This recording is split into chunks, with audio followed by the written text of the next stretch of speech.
हू वस आहर इलाज कराइण बावजूद मर्ज़ ख़त्म न थियण सबब उनखे रब जी रज़ा समझी वेही रहिया आहिनि। टे सगा भाइर 42 साला मोहम्मद उर्स, 25 साला मोहम्मद राहिब, 32 साला साहिब ॾिनो मंगरियो ऐं संदन मामू 50 साला अली अकबर मंगरियो संदन जी बीमारी में मुब्तला आहिनि, जंहिंमें संदन टंगू तोड़े बाहूं कम करण खां लाचार आहिनि।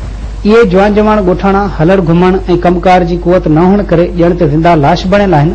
बीमारी में वरतल 42 साला मोहम्मद उर्स जेको 22 सालनि खां खटते पियल आहे, पंहिंजे हथनि सां खाधो बि नथो खाई सघे। बीमारी में माज़ूर थियल मोहम्मद राहिब मंगरियो जेको 15 सालनि खां खटते पियल आहे, जॾहिं सिहतमंद हुयो त हारपो करे बचनि जो पेट पालींदो हुयो। हाफ़िज़ साहिब ॾिनो 12 सालनि खां बीमार आहे, ॿारनि खे दर्स क़ुरान ॾींदो हुयो, जेको बि घुमण फिरण खां लाचार आहे।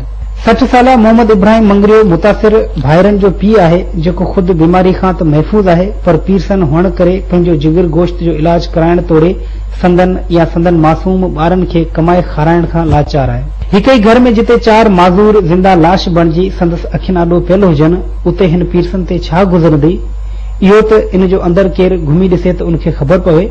माज़ूर थियल टई भाइर तोड़े संदन मामू अॻु में हारपो कंदा हुआ ऐं मोहम्मद उर्स खे 4 नियाणियूं ऐं 3 पुटनि जो औलाद आहे। 2 नियाणियूं नौजवान आहिनि, पर संदन शादी लाइ ॾाज किथां अचे। मोहम्मद राहिब खे 6 पुट ऐं 2 नियाणियूं आहिनि, जेके सगीर आहिनि। हाफ़िज़ साहिब ॾिनो खे 2 नियाणियूं ऐं 2 पुटनि जो औलाद आहे। संदन मामे अली अकबर खे 1 पुट ऐं 1 नियाणी जो औलाद आहे। हीउ ख़ानदान मुफ़लिसी वारी ज़िंदगी गुज़ारे रहियो आहे। हिन कुटुंब में 4 ॼणा हाफ़िज़ साहिब ॾिनो, अरबाब अली, फिदा हुसैन ऐं मोहम्मद उमर हाफ़िज़ क़ुरान आहिनि। संदन घर में हर वक़्तु तिलावत क़ुरान थिए थी।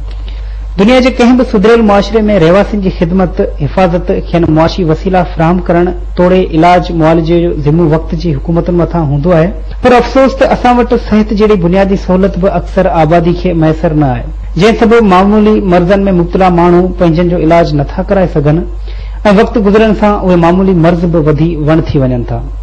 हुकूमत खे घुर्जे त लाखा रोड जे हिन ग़रीब ख़ानदान समेत ख़तरनाक बीमारियुनि में वरतल ग़रीब माण्हुनि जी सहायता करे।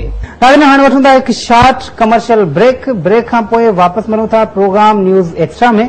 असां सां गॾु रहिजो।